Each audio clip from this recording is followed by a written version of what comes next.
In the last 2 decades, the average daily immigration detention population has risen from less than 7,000 in 1994 to more than 44,000 this year. The Trump administration's hardline immigration policies have accelerated this trend. Homeland Security Secretary Kirstjen Nielsen defends the administration's punitive immigration policies, vowing that anyone entering the country illegally will be detained, prosecuted, and repatriated.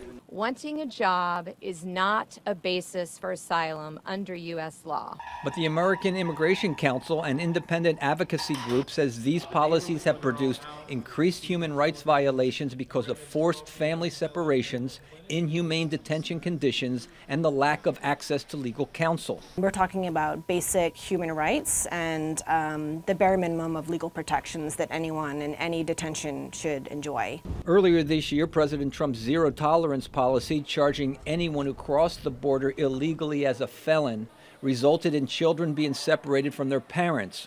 Trump halted it following a public outcry. In the past, asylum seekers were often allowed to return to the local community to await their day in court. But the Trump administration has increasingly moved to force them to remain in custody until their cases are resolved.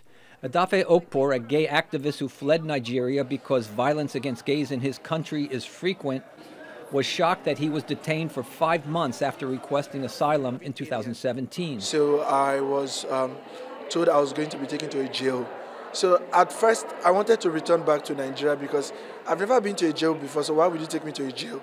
So it was like shocking for me. The American Immigration Council argues that detaining legitimate asylum seekers is mostly unnecessary. And a lot of the people who are in detention facilities are not flight risks, they're not dangerous to the community. And many of them have demonstrated that they have somewhere to go and that they will show up at their future hearings. The American Immigration Council report criticizes the immigration detention process as lacking public accountability and transparency, and raises concerns about substandard or dangerous conditions of confinement, especially at privately operated detention facilities that critics say are incentivized to cut costs on care and extend detentions to increase profit margins. Brian Padden, VOA News, Washington.